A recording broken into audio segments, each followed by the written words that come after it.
Your hook inside of your YouTube shorts is one of the most important things in your videos.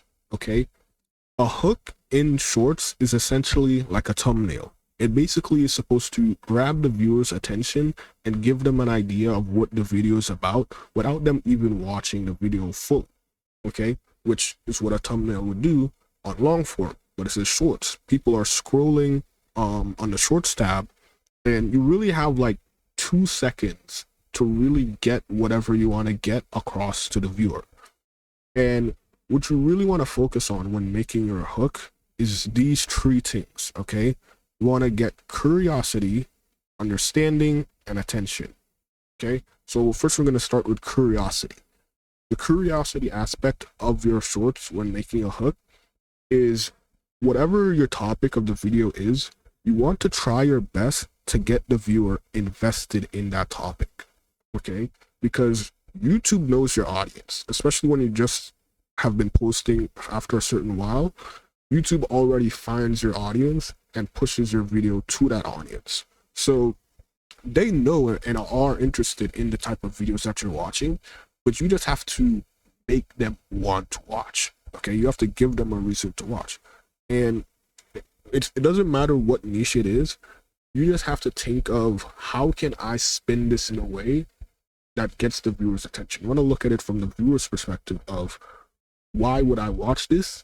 By just looking at the first 2-3 seconds, actually no, 4 seconds is the main part where if you look on your attention graph, there's a big drop off after the first 4 seconds, and it's very hard to eliminate that 4-second drop off because there just will always be people that I guess aren't interested. It doesn't matter if the video gets 10 million views and has a crazy retention graph, it is going to happen almost all of the time, right? So you really want to get your point across in the first 4 seconds of your YouTube shorts and give the viewer the curiosity to keep watching. Okay, so let's say, for example, let's use a streamer example. Let's say Kai Cenat got into a fight with Rakai. Okay, in your hook, you want to maybe say something like, Kai Cenat and Rakai are not on good terms.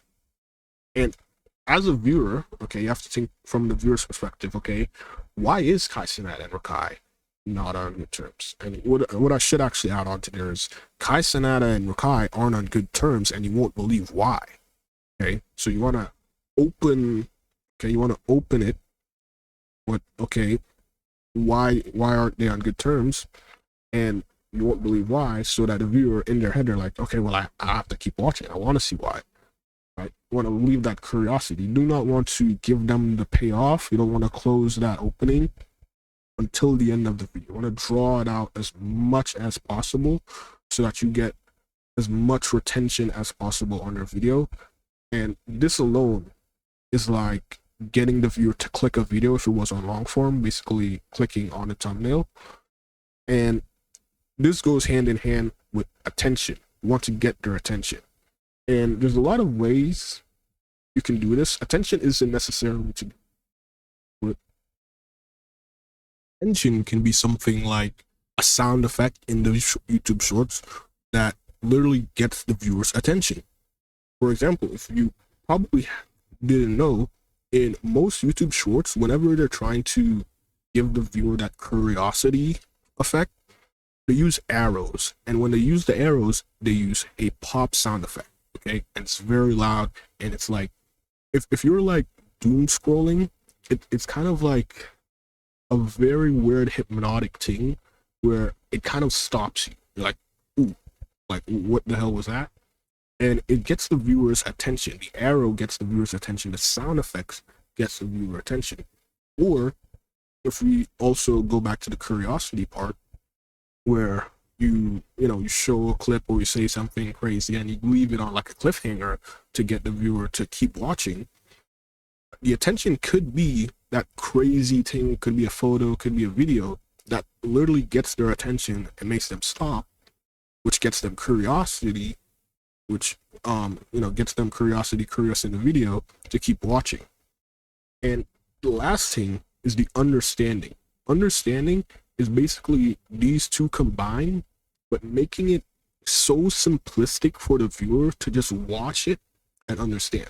Same thing as well, as I said, with thumbnails. You do not want to complicate your hook at all, or the video editing, whatever it is, never overcomplicate it.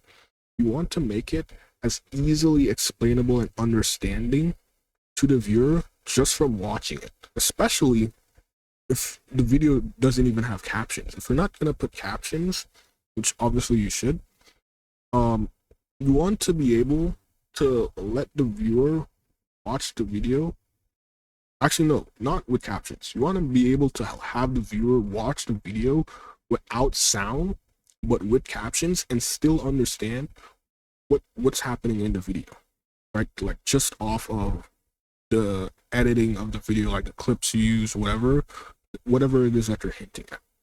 And especially whatever you're using in the hook is so simple that the viewer just instantly gets it, because it's shorts. No one is gonna really stay there and like pause and think about like, like what is he trying to say? Oh, I don't understand. Like, no, they're just gonna scroll.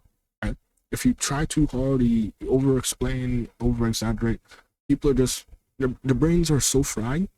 They're just gonna be so pissed off and annoyed, they're just gonna stop watching.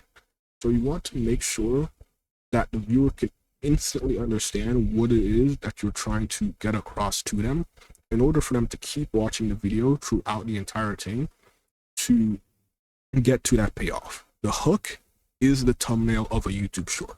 You want to master this, okay?